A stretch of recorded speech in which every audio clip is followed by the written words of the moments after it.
As many of you know, Outlast is a pretty terrifying hide and seek game. Your only help is a camcorder that has night vision on it. That's it. Other than that, you need to run, hide, and evade all enemies. There's no attacking in this game. There's literally only running. It was one of the scariest games I ever played. I played it in 2014 on the PS4 when it first came out, and I could not get past the second chapter. The walker monster is too well designed, and him charging at me is just, that's not for me, you know? So I couldn't get past it, couldn't even beat the game, but I'm back at it. And not only am I back, here to beat it on the hardest difficulty possible, insane mode, where if you die in real life. No, but seriously, if you die, you restart the entire game, which I only did a handful of times, thankfully, mainly because I was literally just watching the enemies, just seeing how they interact, and without realizing it, they could actually kill me. So I died just by admiring some cool little cutscenes the game had that I thought was going to go a different direction. Didn't, got murdered. So whatever. As with any horror game, we need to break into the building because why not? This is a little tutorial that tells us how to play the game with basic controls as we break into it. The light turns off as we get into it for some reason. It's a thunderstorm outside. Why not? But with doors here, you can either open them very quietly or slam them shut. I still haven't mastered, opening and shutting them very quietly. I just usually go slam on them. One thing I wish they had more of were vents. You had a couple vents in this game, but nothing too crazy. If you look out at certain vents, you do get cool little cutscenes like this guy running in, looking for us, because I was slamming doors and everything. Couldn't find me, thankfully. All we gotta do, hop out of the vent, get a jump scare here. This literally terrified the shit out of me when I first saw it. Didn't like it at all. But after you clear through that, you're introduced to the walker. He calls you his little piggy. Look at him. He is so adorable. He's killed me a couple times. Not fun at all. So Walker is the main enemy in the game, but I feel like the father is the second runner-up because he does everything in the name of God in order to save everyone in the asylum, which it's misguided, He locks the doors, he doesn't let anybody out, so he's rambling, and my head's like, I gotta get out of here. So I find a security card, go to the security room, and thinking, hey, I have a way to lock the door. Why not just lock the door, right? No, that's not the case here. Can't lock the door. So go to the computer, but then the father sees me do that, and he turns off the power to the entire building, and I'm just like, why would you do that, So got restart the generator in the basement, nothing too big, and then I see this little notification pop up, hide in locker, don't try to fight. Didn't understand what's going on, so I just went into it, and it is the Mr. Picky guy again, Walker. Come on and find me. Pretty much he says, I can smell you, I know you were here. And I was like, please don't open my locker. He opens the other locker, and I found out whichever locker you hide in, he opens the other one, and just walks out. Generator 1, generator 2, and then turn power back on. Cool, everything's good to go. We'll hit the little button, and bam, entire asylum has power again. And re-engage the front door. Doesn't happen. Gets stabbed by the father.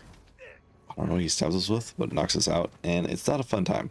Thankfully, father was pretty cool. He set us up in the Four Seasons Hotel, and this has all been a nightmare, This is just a horrible asylum. Never really happened. And in the room we're at, it has some cool contemporary art on the walls. Artist is unknown, but hey, that's what makes it more cool and expensive, right, guys? So we're going to gather our belongings and we're going to get ready to leave because we don't want to pay this hotel bill. As you can see, this guy over here, he couldn't really run away. He's stuck here. He doesn't like cameras on his face because he wants to get out of here as well. But he's stuck paying his bill with his body. All right, now this is where it gets weird.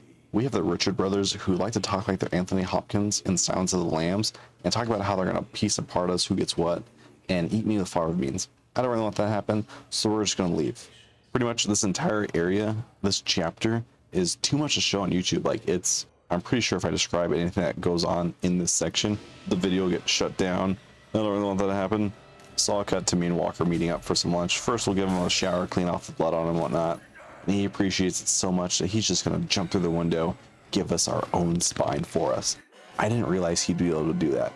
So technically, that's my third death so far in the game. I didn't show my other two because I don't know if you considered the game crashing a death, but this is my first real death. We get to become Andy Dufresne and crawl through some sewer pipes. In order to get to the deeper, darker sewers, we need to drain the main sewer, which is a little off, which, yeah, it's fine, so it is. Unfortunately, the bouncer, Chris Walker, is here again to show us out because we snuck into the charity gala ball. So we got to quickly beeline it back to where we came from because I have no idea where to hide in this. I was actually pretty scared. I waited. So Chris storms off. We get to drain the valves, walk through the catwalk into the tunnels, and meet Patches O'Houlihan trying to sell us some dodgeball and wrenches. But we got no time for Patches. We got to run and escape. This entire area is pretty dark, and we had to escape from Walker one more time. We got a dude right here. He's pretty upset because the woman's ward is blocked off. They locked it. They welded it shut. We need to run and avoid some crazies in order to get even deeper in the sewers. We got a few crazies in the middle ward trying to find us, so we're grabbing some batteries and we're going back to playing hide and seek, jump through some vents and whatnot. But thankfully, someone decides to operate the dumbwaiter and send us up out of this area. So, whew, quick and easy, not too bad. Now this is where the game gets pretty fun. You got Rick Trigger, who was a businessman turned into improv surgeon.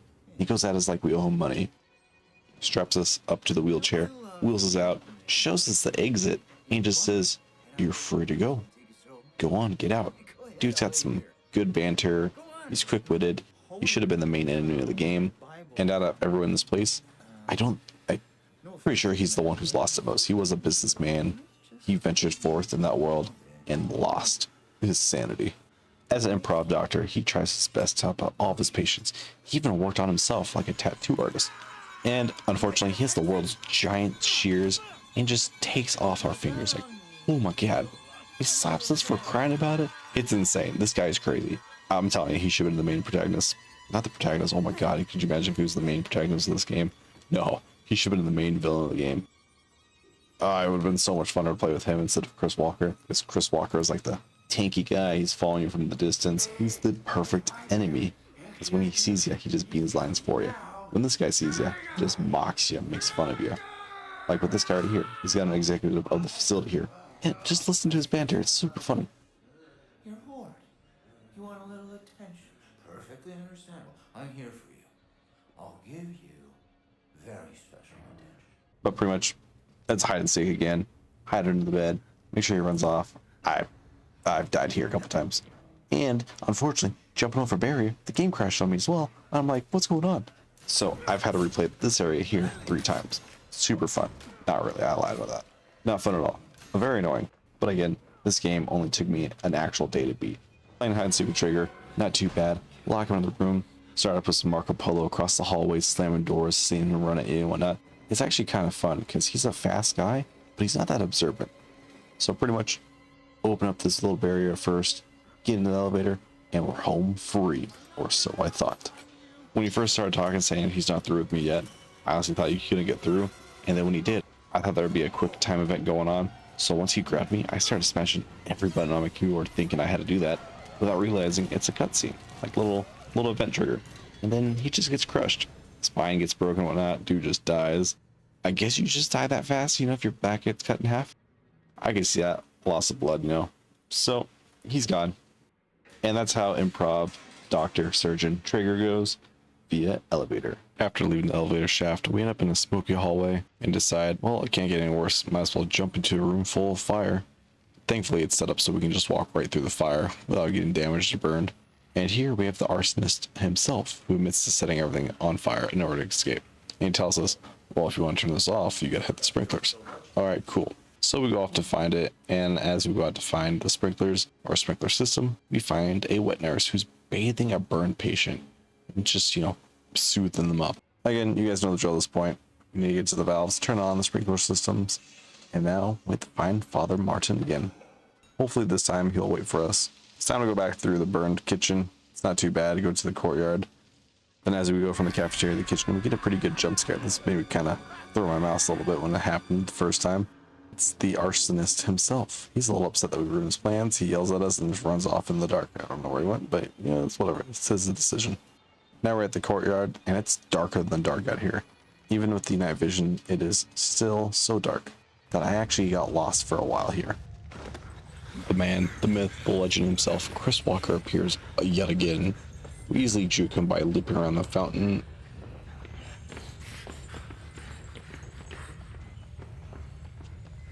And we sneak our way finally into the ladies' ward. Side of the floors here ate our camera, so we had to go find it. Once we did, we were swarmed with a few nasty fellers who wanted our skin. So we made a mad dash out of there, and through the opening in the ceiling floor, we get out. That's right, I said ceiling floor, because once you're through the ceiling, it's now a floor. So that's what I'm calling it, the ceiling floor. And again, we gotta squeeze past another barricade, just be met with the man himself, Chris. And at this point, I feel like Chris is just stalking us. He wants our autograph or something like that. And we should probably have a sit down with him and chat about his issues. But I feel like if that does happen, he would just rip out our spine again. And I don't want that to happen, Finally, after evading Chris for a while, we were able to get through the vents, and from the vents we found another survivor. And by survivor, I mean this cadaver guy. Push him out of the way nice and gently. There we go. And we ourselves are hopping through. From there we meet this nice young man who tells us how to get upstairs. That's by getting a key from the back of the theaters, and exactly how to get there too. He was pretty detailed on this, so I do appreciate the guy. He's pretty nice. But unfortunately, following his advice, we find Jason X playing the piano. Like, this guy, I thought he was going to jump through the window to get me when he first appeared. It's like the lighting and everything. It's just so creepy. He has no mouth, but my God, I thought he was Jason X for a second, just going to rip through the wall to get me. So, you know, I saw an exit sign, might as well exit, you know, gotta try the door a couple times. You never know, maybe that right jingle will get us to that door. Unfortunately, that's not the case. We had to go through the theater section. No monsters here, thankfully. Grab the key, and we're out of here. Finally, after walking up the stairs for what seemed like forever, we find Father Martin again. This time, he decides to, you know, matriarch himself. So let's go. Matri? Something? My bad, guys. It's actually pronounced like this. Marta. But pretty much, Father Martin's up on the grass because he believes his sacrifice will save his believers from this never-ending nightmare. Thankfully, before he goes up in smoke, he tells us that he's sorry for what he did, and we can finally leave because he locked the front door. He's such a nice guy. As Father ascends to heaven, he becomes the Human Torch by yelling out, "Flame on!" And thankfully, the Richard brothers let us out. They're nice to us now that the Father Martin had a good talk with them. So we're kind of like buddy pals. But besides the point, I'm getting the fuck out of here. Outlast was made by a group of 10 people 10 years ago, and I honestly believed they took inspiration from the Tower of Terror at Disney World, or Disneyland before they changed it, because I thought I was done with this game, and not have to worry about running away from Chris anymore. But turns out, I was wrong. Pretty much we're descending down to hell. I am regretting every choice I made to play this game, because I literally thought I was done. 5 hours into it, thought I was done. I was like, sweet, I am finally over this game. All these deaths, game crashes, worth it. Because now I get my achievements. No, Mr. Disney World having fun people knew about the Tower of Terror and decided to make the elevator into that. While looking for our escape route, our favorite stalker is here again. And I thought I died. Honestly, quick time events, things like that. I thought Chris finally got us and I had to redo this up. Now I have to redo this entire thing. But it turns out the wall rider who was chasing us is actually our friend. He's finally teaching Chris a valuable lesson in personal space.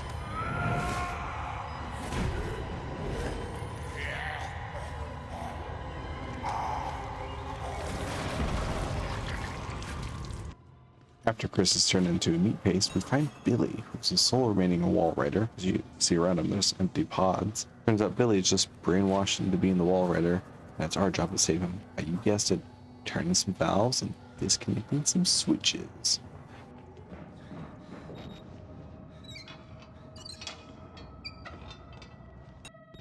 After disconnecting the final switch, we make a mad dash to escape the wall rider, to only get caught in a mid-air jump, having him give us the smackdown of a lifetime, before dropping us 30 feet down like Batman does to the villainous helpers, because there's no way we wouldn't live from a 50-foot drop, 30-foot drop. Regardless, we still have to run. We have to evade the wall rider because we gotta disconnect Billy. We also don't want to accidentally pick up the book next to Billy and not press the disconnect Billy from life support button and get killed by the wall rider at the last second, because you know you thought that booklet was the button and it wasn't, and then you died. You had to repeat the entire thing over, and it's so fun to do it because you were literally right there at the very end, and that's the last button you had to push. But yeah, that'd be super embarrassing if I did that after totally cut out the footage completely and not include it in the game, because I wouldn't want to relive that while making this voiceover. But Outlast is over. We finally beat it. We don't have to worry about anything like that ever again, except for the wall rider beating the shit out of us and then entering our body, so that we become the wall rider. And again, he drops us 30 feet in the air, and we're somehow alive. Finally, after 9 years, I can finally say I beat Outlast on the hardest difficulty, Lunatic, that only 2.6% of other people have achieved. Like, that's insane. It only took me under 6 hours to beat the game. If you guys did like the video, do leave a like, subscribe, and comment. This game was a lot of fun. It only took me a day to beat, but again, I got kids, I got a full-time job, I gotta do this in between all that stuff. So if you guys have any other suggestions of games you want me to play or try out for achievement difficulties, things like that, let me know in the comments. I'll give it my best shot, and I hope you guys have a good one. See you.